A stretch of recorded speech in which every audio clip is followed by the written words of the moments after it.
Monsieur le Président de la Côte d'Ivoire, pour tous, bonjour. Bonjour Peter. Le président Alassane Dramane Ouattara a déclaré il y a cela quelque temps qu'il se donne le temps, voire 1 mois, 2 mois, pour décider s'il sera candidat à l'élection présidentielle parce que la commission électorale indépendante lui en autorise.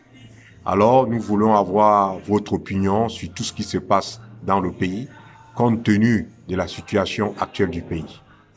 La Constitution aujourd'hui ne permet pas à Ouattara de se présenter.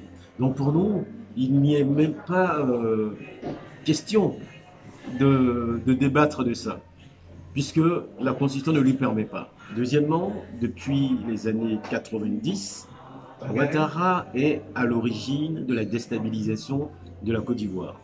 C'est-à-dire que toutes les difficultés que vit la Côte d'Ivoire, il en est à l'origine. Et récemment, dans un échange de presse avec un de ses collègues d'avant, il a reconnu qu'il a travaillé au nom de Ouattara pour déstabiliser la Côte d'Ivoire dans les années 2000. Donc, pour ça, nous disons que Ouattara doit partir. Il y a plusieurs raisons. L'autre raison, c'est que le pays a été mis en couple réglé. C'est-à-dire qu'il y a une mafia qui se dépaisse le pays, se partage le pays, les entreprises sont bradées, sont données à des amis, aux familles même, aux familles. Donc, on a endetté le pays. On a endetté le pays pratiquement à hauteur de 12 000 milliards.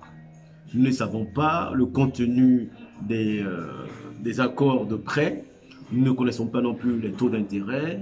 Mais si nous estimons que ces taux d'intérêt nous sont défavorables, ce qui est le cas, parce qu'on ne prête pas pour le bonheur ou pour le beaux yeux du créancier, on peut estimer que la Côte d'Ivoire aujourd'hui est pratiquement endettée sur une hauteur de 500 ans.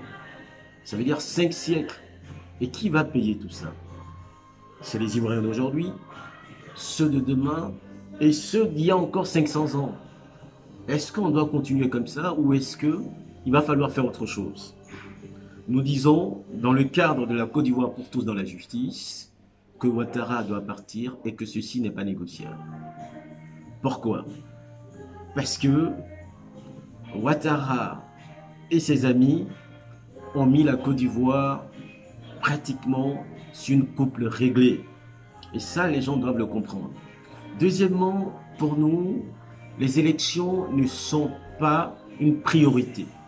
La priorité qui nous concerne, c'est que les Ivoiriens et les populations qui vivent là-bas doivent récupérer leur pays. Récupérer leur pays, ça veut dire quoi? Ça veut dire que chacun doit se battre pour que la Côte d'Ivoire soit libérée. Puisque la Côte d'Ivoire aujourd'hui est sous occupation. Ça, c'est un fait. Donc, quelles sont les priorités pour nous? La première des priorités, c'est de faire en sorte que tous les Ivoiriens qui sont à l'extérieur du pays puissent rentrer pour que chacun puisse non seulement voir ses parents, mais agir pour que le pays se retrouve. Nous sommes une même famille. Et dans une famille, quand il y a des difficultés, tout le monde se met ensemble. Donc aujourd'hui, quel que soit votre clan, votre chapelle politique, que vous soyez du PDCI, que vous soyez du FPI, que vous soyez de la Côte d'Ivoire pour tous dans la justice, que vous soyez du COGEP, dites-vous que vous n'avez qu'un seul pays qui est la Côte d'Ivoire. Donc au jour d'aujourd'hui, la situation est tellement grave qu'il va falloir mettre de côté vos chapelles, retrousser les manches et faire en sorte qu'on arrive à libérer la Côte d'Ivoire. Et une fois que la Côte d'Ivoire est libérée, mettre en place une cellule de réconciliation nationale, un système de forum de réconciliation nationale, pour remettre à plat les institutions. Et l'une des institutions qu'il faut vraiment mettre en place en termes d'urgence, c'est la Commission nationale électorale, qui nous a créé tant de mal, avec beaucoup de morts. Donc je ne comprends pas aujourd'hui que les politiques s'évertuent, c'est-à-dire qu'ils font un effort pour négocier, pour savoir s'il faut mettre un des leurs au sein de la commission, qu'il faut la toiletter. Il n'y a plus lieu de toiletter une institution qui a commis tant de morts, tant de difficultés. il va falloir créer autre chose, d'autres styles d'institutions que nous allons garantir par le travail que nous allons faire à travers la population. Donc nous allons mettre bas la terre derrière cette réconciliation nationale, créer des nouvelles institutions et partir de nouveau. Mais pour ça, tous les Ivoiriens doivent se mettre ensemble. Ils doivent tous rentrer en Côte d'Ivoire, c'est-à-dire que par exemple, nous devons nous mettre ensemble pour faire en sorte que le président Gbagbo rentre. C'est une priorité. Parce que dans le passé, tous nos leaders sont partis au Gabon. Il y en a plein qui sont partis au Gabon. Il ne faut pas qu'on l'oublie. Donc faisons rentrer tous nos frères qui sont à l'extérieur.